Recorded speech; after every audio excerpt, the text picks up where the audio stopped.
I want to talk about creativity. You see, in my opinion, creativity is a superpower. It's like a superhero. Creativity is a superhero. It always comes in the last second to save the world. You know what I mean, right? You have that job to do at work. There's a deadline. No ideas are coming. Oh, there's enough time. Next week, still no ideas are coming. You get nervous, more and more agitated. What should I do? No ideas. Well, last second, creativity comes knocking, delivers the ideas, and you say, whew, that was close. I know what I'm talking about because that was happening today in the morning for me. It's true. Creativity is a superpower also in the grand scheme of things.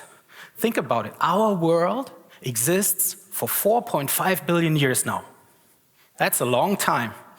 Creativity in the form of humans entered the scene 2.5 million years ago. Okay? If this 10-minute talk would represent 4.5 billion years, then creativity would be jumping through that door 400 milliseconds before the end of the talk. That's a close call. But think about all of the things that it did in the meantime.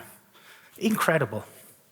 Creativity is a superpower because it can hide in plain sight. It has this kind of cloak that makes it invisible. It's all around you, but you don't see it if you don't know where to look for it.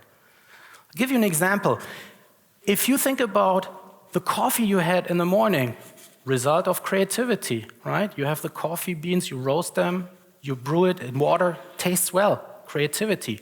The music you heard in the radio, creativity. The bike you used to get here, creativity.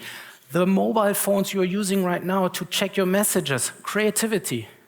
It's all around us, but it's hiding in plain sight.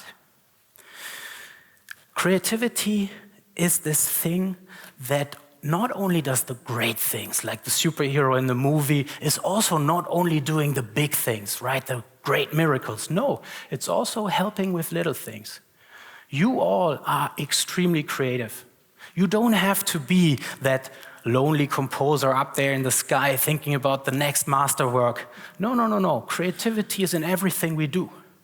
If you find that new route that gets you to work 5 minutes faster, that's creativity too.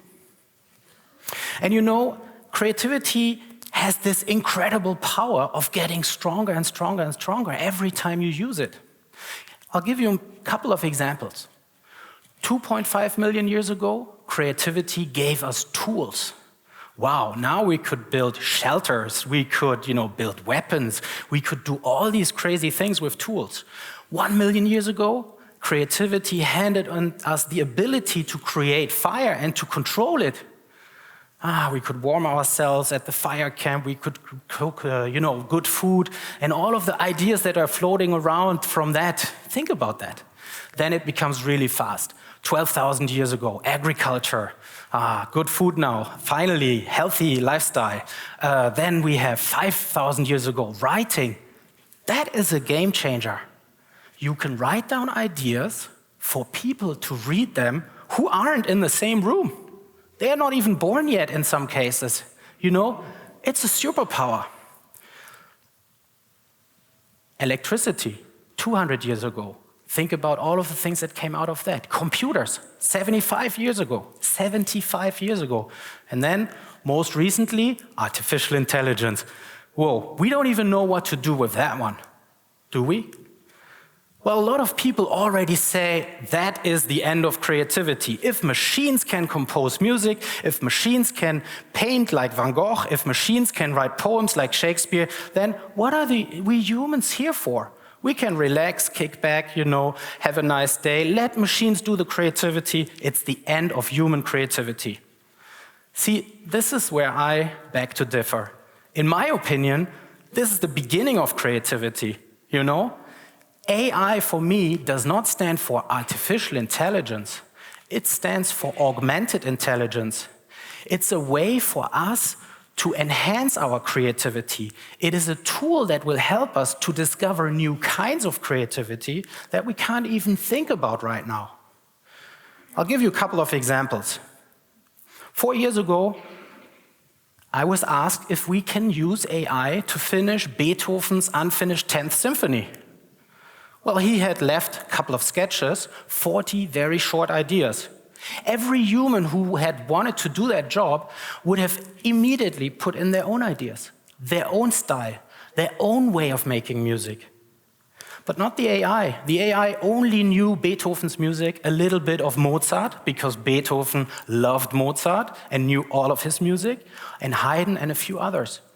So it learned how to compose in this style just from the examples. And when we presented it with the sketches that Beethoven had left, these little ideas really, it could continue it in Beethoven's style. We kind of brought Beethoven back from the past with that. We got a phone call from Robbie Williams, and he said, "Oh, that's cool. Can I compose with Beethoven? Can I have your tool?" We said, "Yeah, sure, do it." AI transcends time and space for us. How cool is that? It's absolutely the stuff out of a superhero movie. But AI is also a tool that allows us to interact with the creative output that came before us.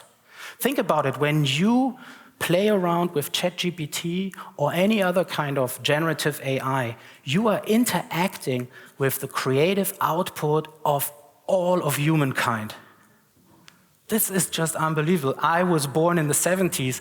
I know how hard it was to actually get to information, to learn about styles, to look at pictures, and so on. This is just mind-blowing. So AI is this tool that can help us transcend what we're doing. I can hear some of you already saying, "Well, Matthias, isn't that a little bit naive what you're saying? I mean, look at all of the stuff that AI is doing. It's basically monsters that are cranking out fake news, deep fakes, all this confusion. The BS on social media is quadrupling every 30 seconds, and you tell us it's the golden age of creativity? Come on." Well, thank you for that, but I do believe that this is the case. You have a point there. You have a point. And the point is this: if we do not direct our creativity, if we do not give it goals, if we do not give it ideas to pursue, then we're ending up in a big mess. Totally agree. So in every superhero movie, right, we use the superpower to help the hero overcome the obstacles, reach their happy end. And my question to you, my challenge to you is, what is the happy end that you want to reach? What is the problem that you want to solve with your creativity? What are the ideas that you want to pursue so that your life becomes a creative and happy life? Now, that's not an easy thing to do. Lots of distractions in the world, lots of obstacles to overcome, but you're not alone on this journey. I believe that this golden age of creativity that lies ahead of us is an age in which we do not fight alone. We actually create, and we are creative in teams. So here are my suggestions, if you will, that I would like to bring to you.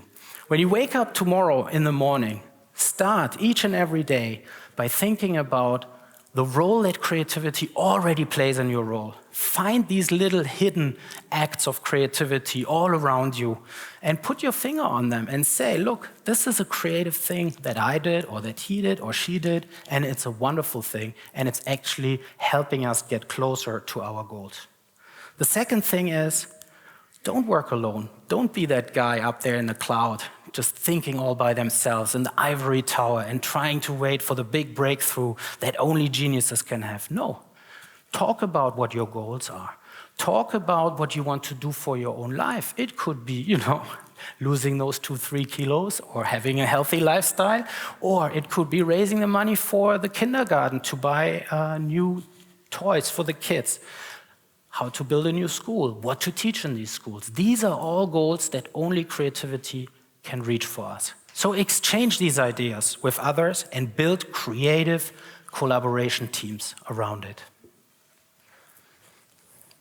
The last thing I want to say is, when you talk about these goals and these problems that you want to solve, of course, we're talking about purpose, purpose in life. And there's one very, very, very potent question, and that is the question of why. Why am I doing this? Why do I follow these goals? Why do I want to reach this dream? And it's a very strong question and very powerful. It's a superpower in itself. But use it only for yourself. It's my, if you will, favor that I'm asking of you. When someone comes to you with a great big idea, with something that sounds maybe a little bit crazy in the beginning, don't ask them, why do you want to do this? Why do you think this is happening? It's actually going to put them under a lot of pressure, and it's going to put them on the defensive mode. And maybe there's a good chance that they will not pursue this dream anymore or talk about it. So instead, I would ask you, when this happens and you find someone with a great idea, ask them, why not? It sounds like something we should try out, and maybe we can do it together. And why not make it a common goal? Thank you very much.